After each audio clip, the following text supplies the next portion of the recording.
Bueno, de nuevo van a tener que escucharme un ratito. Igual esta charla es más corta.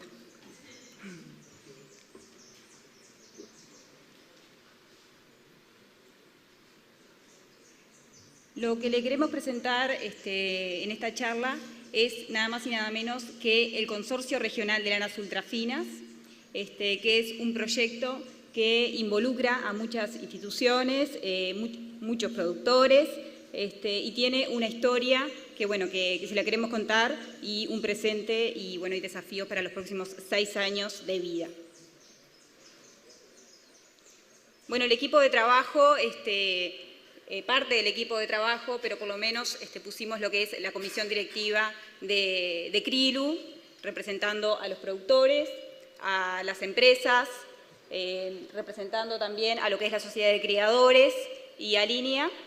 Después tenemos el grupo técnico de trabajo de campo y el grupo técnico de trabajo más de investigación. Bueno, el contenido de esta charla va a ser, vamos a hablar un poquito de los antecedentes. Para poder entender por qué surgió el consorcio, tenemos que entender que antes existió otro proyecto con otros objetivos. Vamos a definir el consorcio y vamos a plantear cuáles son los objetivos. Es importante que conozcan los integrantes y el funcionamiento, los productos que se han logrado en estos primeros 4 años, para dónde va la genética que se genera en el consorcio, si es una genética que queda a nivel de un grupo de productores o en una estación experimental, o si realmente se difunde a nivel país, y los logros obtenidos en los primeros 4 años, y finalmente, cuáles son los desafíos. Respecto a los antecedentes, ¿cómo surge el consorcio? Vamos a hablar un poco, pero corto, de las tendencias. En su momento, tanto Fabio como Gabriel mencionaron el núcleo merino fino. Esto surgió en el 1998, cuando las tendencias de demandas eran hacia prendas más livianas, resistentes, versátiles, de toda estación. Entonces, la industria en ese momento interpreta que se debe aumentar la producción de lanas finas. En ese momento, menores a 19 micras. En esa instancia se juntaron empresas particulares, productores, e instituciones para reforzar, interactuar y concentrar los esfuerzos en poner objetivos claros y ver si se podía generar un proyecto a largo plazo. ¿Cuáles fueron las instituciones que participaron en este proyecto? Bueno, participó el Secretariado Uruguayo de la Lana, participó la Sociedad de Criadores del Merino Australiano, participó el Línea y productores del sector privado. Como dijo Gabriel, él mencionó un núcleo en principio como de 5.000 vientres, después se bajó a 700. Esos vientres venían de predios comerciales, o sea, había un compromiso de los productores que decía, vamos a poner los vientres, a ver cómo funciona esto, vamos a poner pienso y investigación en este proceso. Este proyecto duró 10 años, fue muy exitoso, se lograron los objetivos planteados en primera instancia en la mitad del periodo y en la segunda mitad del periodo se trabajó también para reforzar en otros aspectos, como es aumentar el peso de vellón, aumentar el peso del cuerpo. Entonces, ¿cuáles son las bases con las que se contaba en el Uruguay cuando terminó ese proyecto, en 2009-2010, para decir, comenzamos con un nuevo proyecto mucho más desafiante? Surge como un proyecto posterior al núcleo merino fino, porque claro, ya en el 2009-2010 las demandas no eran las mismas que en el 1998. Entonces ahí la brecha entre lanas finas, superfinas y ultrafinas en cuanto a precios eran muy distintas. Entonces se juntaron de nuevo empresas del sector privado, un grupo de productores que van a ver ahora que es un grupo muy heterogéneo, pero eso es muy positivo también, las instituciones, sociedad de criadores, a discutir de nuevo, ¿cuál es el nuevo proyecto que puede surgir? ¿Cuáles son las cosas positivas con las que contaba Uruguay como para decir, comenzamos un proyecto de esta índole?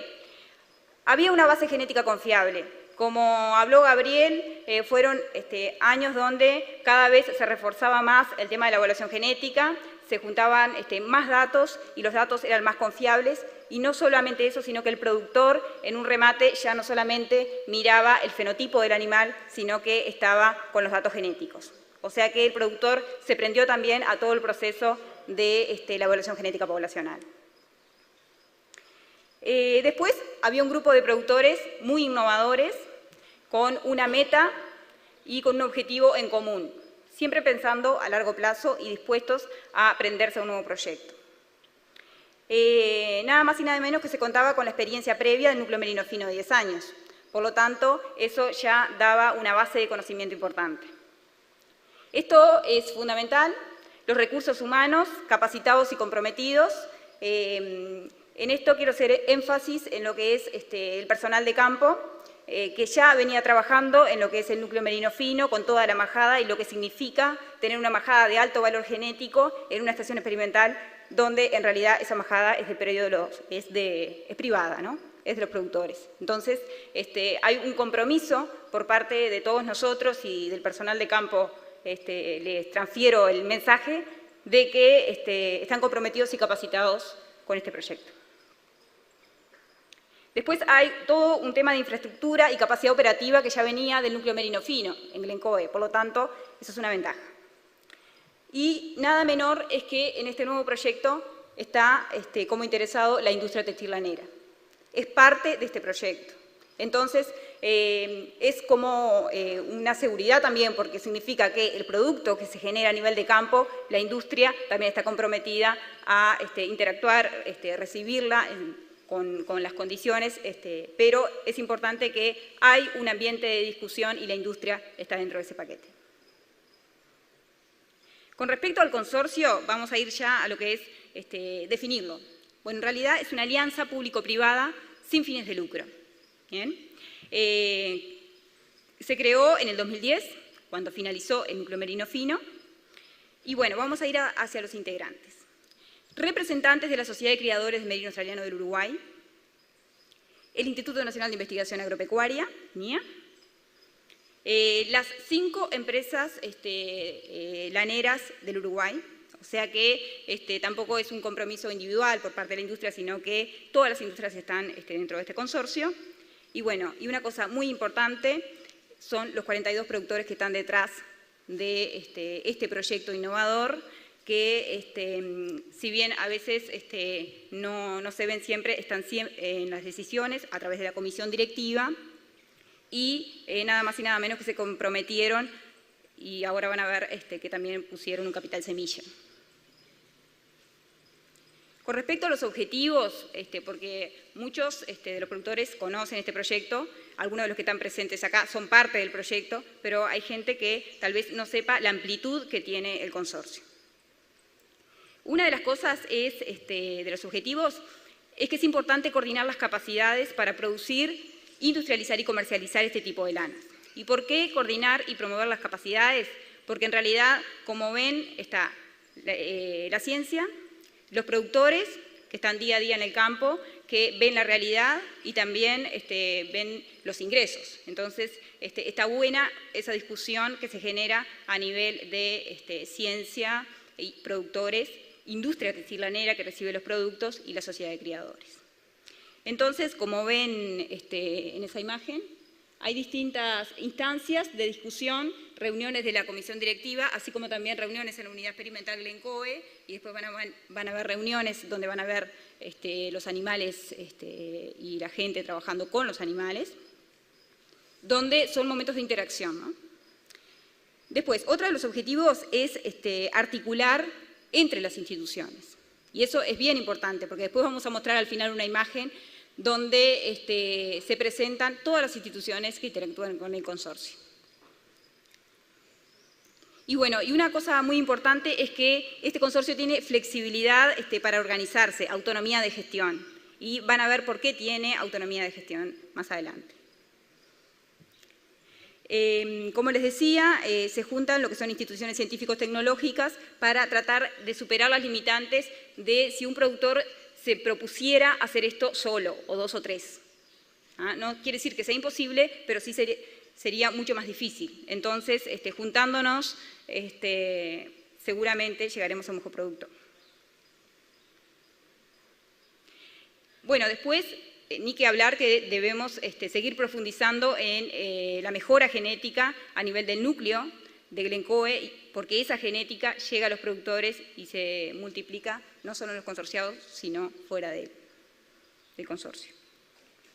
Bueno, y acá es una cosa importante que el consorcio tiene como objetivo beneficiar a técnicos, productores y jóvenes con cursos de capacitación que se vienen realizando en distintas áreas, inseminación a tiempo fijo, curso de capacitación que ocurrió hace poco por el tema de resistencia de lanas, todos cursos que tendientes a informar sobre los aspectos de la lana fina.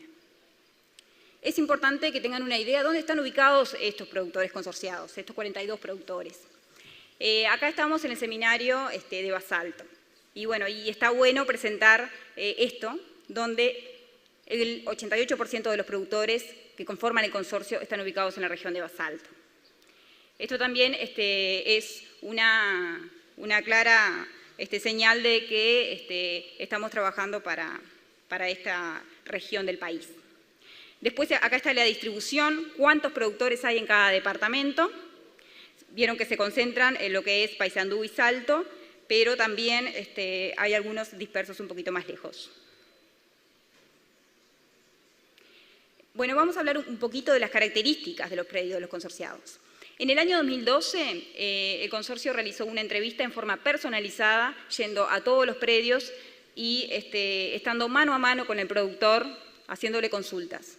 Que la verdad fueron 100 preguntas, o sea que me odiaron ahí los productores, pero bueno, se obtuvo una información de calidad que cada año vamos presentando a cuentagotas, vamos presentando la información. Bueno, lo que se hizo, lo que voy a presentar acá, es una pequeña caracterización socioeconómica. Después, como les dije, hay 100 preguntas bien interesantes, que alguna de los avances se va a presentar en la entrega de Carnero la semana que viene. Bueno, la superficie que explotan todos los consorciados es más de 122.000 hectáreas. Disponen de una población de más de 177.000 cabezas de ovinos. Acá solamente estamos considerando los merinos australianos, que son los que nos interesan para este consorcio. Hay productores que tienen otras razas también. Son la mayoría propietarios de tierra, y eso es interesante porque eso también hace a los números. Y la producción es principalmente sobre campo natural, que era lo que veníamos diciendo antes, referente en la primera charla que hablamos principalmente sobre lo que recibe la oveja, que es campo natural. Y el diámetro promedio de la fibra ronda entre 19,5 micras y 17,2, dependiendo de qué categorías estemos hablando. Adultos 19,5 y jóvenes 17,2. Eso fue la caracterización del año 2012, ¿no? Hablando un poco de cómo se organiza el consorcio, porque para nosotros que lo conocemos es capaz que más práctico, pero los productores tienen que llevarse una idea de que hay un orden jerárquico en este consorcio. Hay una comisión directiva que la integran representantes de los consorciados, representantes de la industria, representantes de sociedad de criadores, representantes de las instituciones como INIA. Ahí se discuten los temas y se consulta con los consorciados. Luego hay miembros colaboradores que, como les voy a dar algún ejemplo de instituciones que están trabajando en proyectos puntuales, que no son miembros activos porque no hicieron ese depósito inicial y no tienen los beneficios como los consorciados, pero sí interactúan con nosotros. Y luego se formó una serie de comités, comité técnico de genética, de difusión, de comercialización, que ayudan a que nos podamos organizar mejor. Es un punto importante, es el financiamiento de este proyecto. Este proyecto innovador se autofinancia. ¿Y cuáles son los aportes? Bueno, como dije al principio, aportes públicos y privados. El aporte, en cuanto a lo privado, hay un aporte de vientres que integran el núcleo merino fino. ¿Se acuerdan que empezó el núcleo merino fino y en el 2008 terminó? Ahí manejábamos aproximadamente entre 400, 450, 500 vientres, depende, o sea, vientres que dejan descendencia alrededor de 400 y después los elevamos a 500 si contamos ovejas receptoras y demás. Entonces, ese núcleo que pertenece a los productores es el núcleo con el cual seguimos trabajando. Después hay una contribución inicial que cada uno de los 42 productores que integran el consorcio depositaron, que son $5.000. Entonces hay un compromiso y una confianza para este proyecto, ¿no? Porque lo están financiando. Luego los productores reciben distintos productos que vienen del núcleo, de la unidad experimental.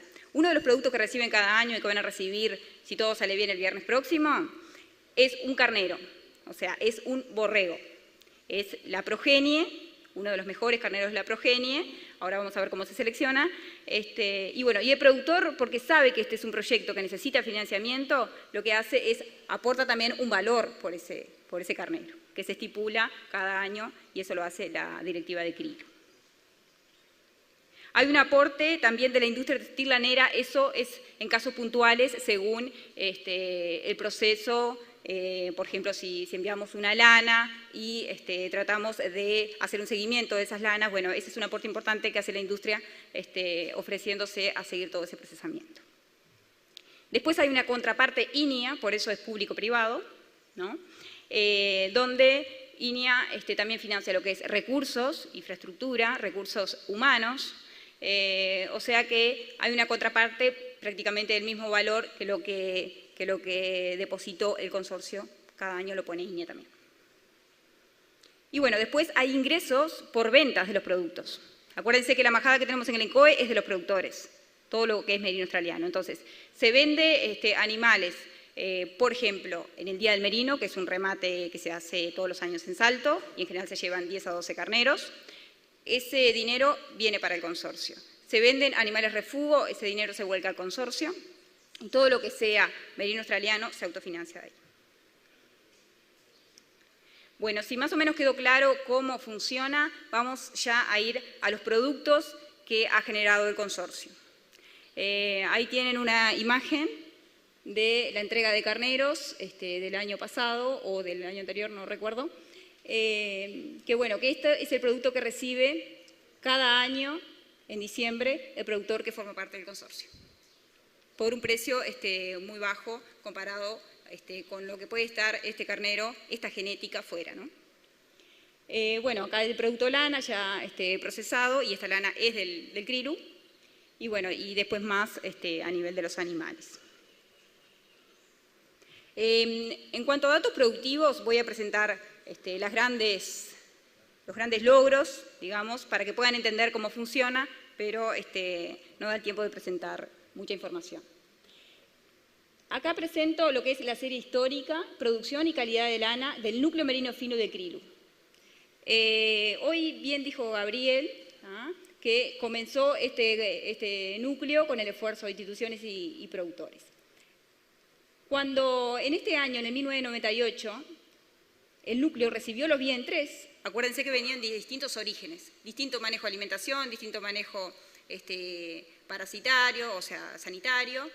Entonces, todos ellos fueron a la unidad experimental del ENCOE. Lo primero que se hace, y eso lo puede explicar Gabriel, pero bueno, cuando vamos a hacer una evaluación tenemos que poner todos los animales en un plano alimenticio igual, ¿bien? Y además de eso, si queremos saber el potencial que tienen, tenemos que poner un alto plano de alimentación. Y disculpen si vuelvo con el alto plano de alimentación para la oveja, pero bueno, en este caso el animal va a responder según su genotipo y según el ambiente. O sea que le tenemos que poner un buen plano de alimentación para que exprese su potencial genético. Entonces, esta majada, que al final se redujo a 470 vientres aproximadamente, se mejoró el plano de alimentación, aparte acá hay un cambio de categoría, porque eran borregas y pasaron después al siguiente año.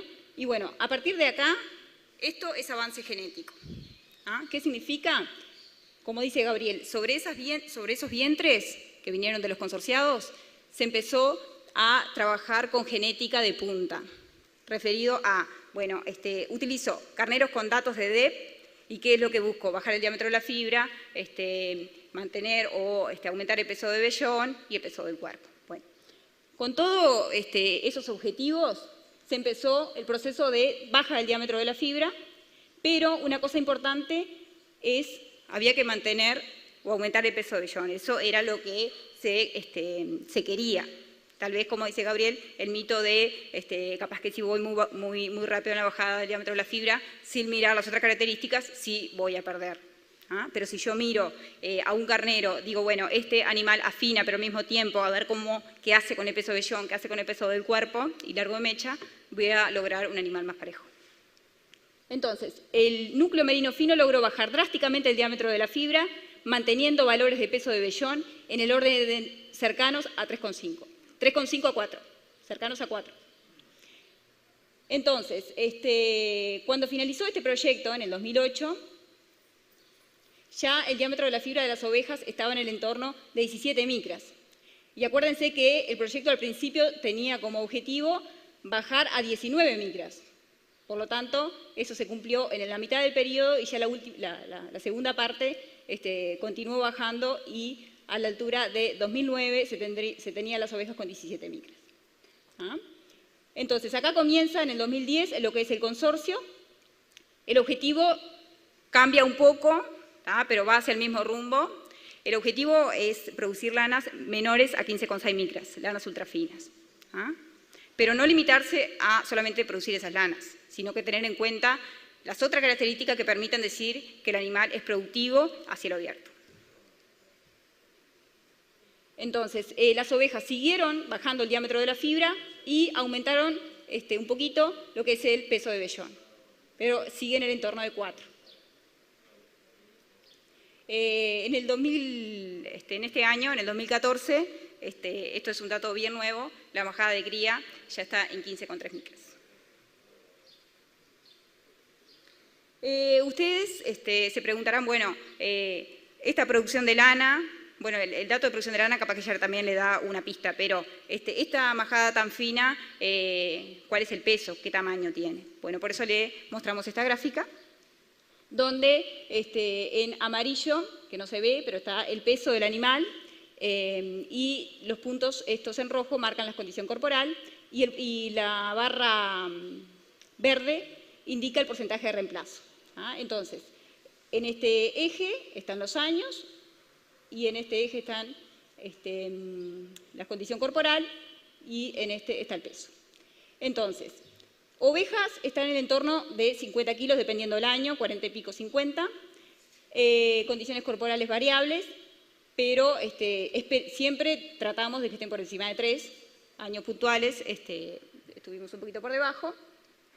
Y una cosa importante es el alto porcentaje de reemplazo que tenemos nosotros, entre un 25 y un 30 siempre. El año pasado tuvimos un 28. Esto, ¿a qué se debe? Bueno, también indica que las cosas están funcionando bien, porque ese porcentaje de reemplazo no solamente significa de que las ovejas viejas, ¿no?, adultas viejas, se fueron y vienen las nuevas. Hay un tema también ahí de mejora genética. Si estamos haciendo las cosas bien, en la progenie tenemos que tener animales mejores que los adultos, las ovejas adultas en cuanto a datos de DEP. Entonces, más allá de que hay un porcentaje de ovejas viejas que se va y entran las nuevas, además de eso se miran los datos genéticos de las borregas y entran las efectivamente buenas para el objetivo que queremos. Bueno, esta gráfica no quedó muy linda, pero lo que indica es la producción de lana en ovejas y borregos. ¿Bien? Entonces, en el eje de las Y están los años, acá está la frecuencia en el eje de las X de este lado, y bueno, y acá está la referencia de qué significan los colores. Pero lo importante es que ustedes se concentren en los colores fuertes, indican diámetros de la fibra mayores, y a medida que vamos avanzando, tanto en los años del núcleo merino fino como en los primeros años del consorcio, van a ver que aparecen los colores claros, que son los que indican las lanas superfinas y ultrafinas. Entonces, es bastante gráfica, valga la redundancia, la gráfica, donde se presenta que a partir ya desde la mitad del periodo del núcleo merino fino, aparecen lanas deseadas, según el objetivo, Y bueno, ya en los primeros años del consorcio, la mayoría de la lana está por debajo de 18 micras, ¿no? Y bueno, y este es el dato que teníamos para darle como primicia, que en realidad lo íbamos a guardar para la entrega de carneros el viernes, pero ya se lo adelantamos hoy. Que bueno, que la majada de cría, o sea, los adultos que están en el núcleo merino fino, en el orden de 400 ovejas, que son parte de este consorcio, que son propiedad de los consorciados, tienen un diámetro de la fibra este año de 15,2 micras. No quiere decir que algo de eso no puede haber sido un efecto ambiental, pero lo que sí es seguro es que venimos bajando y si no es 15,2 será un poquito más, pero seguro está en el orden por debajo de 16, seguro, de 15,6 fue lo que dio el año pasado. O sea que es un dato bien importante, aparte del coeficiente de variación del diámetro, que puede ser una medida indirecta de lo que nosotros pensamos como estamos en el tema de resistencia, nos dio bajo, 16,2, muy buen dato. Y bueno, y una cosa importante es el rendimiento al lavado, que también se pone mucho énfasis ahora, por encima de 80. En el largo de mecha, 7,5. Bien, un poquito menos que otros años, digo, en el largo de mecha. Bueno, eso era la información que tenía para presentarle de los vientres, que es para que ustedes se hagan una idea de cuál es la base con la cual estamos trabajando. Con respecto a la progenie, que son los borregos que reciben los productores cada año en diciembre, presentamos acá, para no presentar tanta información, resumimos los primeros 4 años de núcleo merino fino, los siguientes 5, perdón, y los primeros 4 años de Krilu. Entonces, vemos que en el eje de las X, de este lado, de las Y, perdón, están las micras y del otro lado están los kilos. Vemos que a medida que avanza el núcleo merino fino y el consorcio, se reduce el diámetro de la fibra de la progenie, manteniendo y en algunos casos aumentando un poquito el peso de vellón, pero siempre mirando en qué rango estamos hablando, ¿no? Cercanos a 4. Y bueno, no puse la gráfica porque era mucha información, pero estos animales que nos dan estos micronajes y estos pesos de vellón, a esta altura pesan alrededor de 64 a 65 kilos. Son animales ultra finos donde obtenemos ese peso. Es importante aclarar cuál es el manejo también que se le da a la recría. Acuérdense que estos animales están bajo evaluación genética, por lo tanto nosotros queremos saber el potencial de ellos. Tratamos de que tengan las menores limitantes ambientales posibles para que expresen ese potencial genético. Entonces, se manejan con un plano de alimentación alto y ellos responden generando carne y lana ultra fina. Bueno, acá puse esto para acordarme del destino de la progenie. Cada año, dependiendo de los resultados reproductivos que tengamos, tenemos el entorno de 180, 150 borregos. Bien, machos y hembras, pero vamos a hablar ahora de los machos. Hacemos una recría, como les comenté, una recría con buen plano de alimentación. Llegamos a diciembre, obviamente que tomamos todas las determinaciones que decía Gabriel para la evaluación genética. Y bueno, ya antes de la esquila se hace una clasificación visual, porque esto es importante, no solamente miramos los datos, sino que se mantiene también un criterio en cuanto a clasificación visual, mirando características de pigmentación, conformación, calidad de lana. Eso se hace previo a la esquila. Luego de la esquila ya tenemos todos los datos como para la evaluación genética que nos realiza el SUL y el INIA. Ahí tenemos la información como para decir cuáles son los carneros que queremos retener en la cabaña de Glencoe. ¿Pero por qué queremos retenerla? Porque están en la cabaña, se usan en el núcleo, pero también los productores pueden acceder a través del semen congelado. O sea que los carneros de punta, 2 o 3, depende del año y la necesidad que tengamos de carnero, se mantienen en la cabaña. Bien. Los siguientes 34 carneros que siguen, en cuanto a datos genéticos, se entregan a los consorciados cada año. ¿Por qué digo 34? Que esto no lo expliqué, es que el consorcio tiene 42 productores, pero no todos los productores presentaron, significan una cuota en forma individual, o sea, no todos los productores pusieron $5.000 al inicio, sino que algunos entraron en forma asociados, 1 o 2 o 3. Entonces, en realidad, los carneros que se entregan son 34. El que está asociado con otro recibe un carnero y lo comparte. Entonces, lo que les decía es, esos 34 van para los productores, los restantes 10, los 10 que le siguen en datos, bueno, ahí se selecciona, probablemente vaya para el remate del Día del Merino, porque ¿qué pasa? Ahí lo llevamos y está abierto a todo público. Ahí ya sale del consorcio, ¿no? Y bueno, después hay unos proyectos que estamos comprometidos y con mucho interés de continuar, donde se difunden también carneros. Entonces, seguimos eligiendo los carneros según los datos y quedan unos, depende, 10 o 15, que se licitan entre los consorciados, porque el consorciado se lleva un carnero en diciembre, pero tal vez tenga interés de llevar más carneros. Entonces, hacemos una licitación y finalmente se eligen 10 carneros que tienen como destino, se lo voy a mostrar más adelante, un proyecto de responsabilidad social, o sea, van para productores familiares. Después hay carneros que van para otro proyecto, como la Facultad de Agronomía. Entonces, la genética de Krilu llega a los productores familiares y eso era lo que les quería comentar. Estas fotos son gentileza de la gente de Central Lanera, de los técnicos, que en el primer informe que nos hicieron este año, en febrero, nos mostraron la realidad del uso de los carneros en el campo.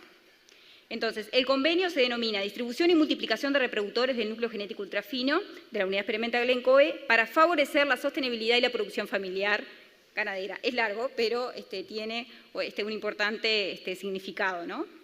El objetivo es mejorar la calidad de vida de los productores familiares y de sus integrantes a través del acceso a la genética del consorcio. Entonces, ¿cómo se hace esto? Cada año, como les decía, seleccionamos entre INIA y la gente de Central Lanera, que ahora van a ver que es parte de este proyecto, 10 carneros. Esos carneros se distribuyen entre productores pequeños. Y bueno, este mapa indica dónde fueron distribuidos esos carneros, y acá van a ver que no hay 10, sino que hay 8, y es porque 1 o 2 siempre queda en Central Lanera para obtener semen de ellos. Entonces, en el 2014, este fue el destino de los carneros y en el 2013 se marca también el destino. O sea que no solamente la genética de Glencoe va para los consorciados, sino que sale también para otros productores.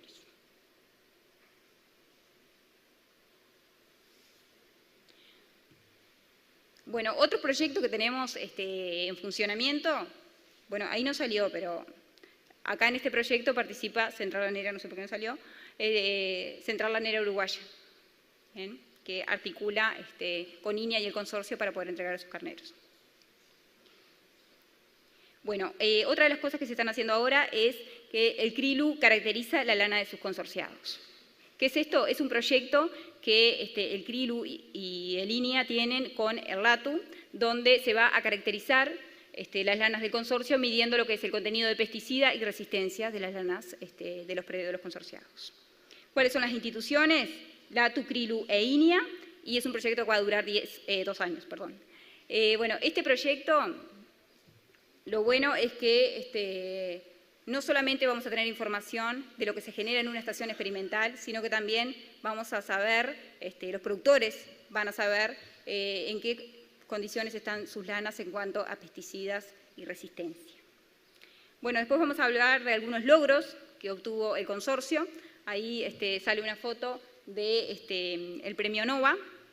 El consorcio recibió este premio en el año 2012. Es un premio que otorga la ANI a las empresas innovadoras de nuestro país. Más o menos algunos números de cuáles son los carneros que se han distribuido en estos primeros años del consorcio. 181 carneros y más de 5.000 dosis de semen fueron distribuidas entre los consorciados. Se han comercializado 29 carneros y 220 dosis. Esto, acuérdense que es hasta el 2013. Si contamos 2014, ya estos números cambian, ¿no? Se han comercializado 29 carneros y 220 dosis de semen a productores no consorciados. Porque los productores no consorciados también pueden acceder al semen del núcleo, solamente que acceden a un precio distinto, ¿no? Se aprobó el proyecto, como les comenté, de INIA, LATU y consorciados. Y bueno, y tenemos el proyecto de responsabilidad social, que estamos, la verdad, muy satisfechos porque hemos recibido los informes de Central Lanera y los comentarios de los productores que son muy favorables. Y bueno, y estamos trabajando en conjunto con la industria textil lanera para colocar las lanas ultrafinas en el exterior.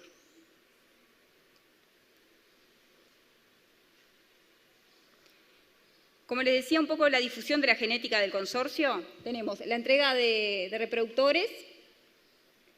Es importante que los reproductores van a los consorciados, pero algunos de estos consorciados también trabajan como cabaña, o sea, multiplican la genética. Entonces, esta genética del consorcio también se va a productores comerciales que consumen esta genética de las cabañas. Bien.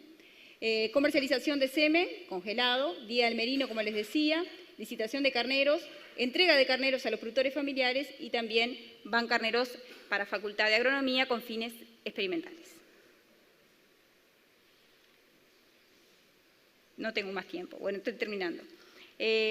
Acá quería explicar las alternativas del uso de la genética del consorcio. Esto es importante para que el productor no se vaya con la idea de que esto solamente sirve para los productores que quieren tener lana ultrafina. La genética ultrafina puede servir, sí, para aquellos productores que quieren generar un producto diferenciado y llegar a lanas ultrafinas. Pero también esta genética, o sea, estos carneros con los datos que presentamos, también sirven para acelerar el proceso y productores que tienen lanas de 19 micras puedan bajar hasta donde ellos deseen bajar. ¿Ah? Pero ¿qué pasa? Le va a permitir acelerar el proceso porque los carneros son más afinadores. Y no son solo afinadores, sino que mejoran el peso de vellón y peso del cuerpo. Y bueno, y después también esta lana ultrafina sirve para seguir bajando hasta donde el productor lo determine. Por lo tanto, no es solamente para aquellos productores que quieran llegar a ese producto.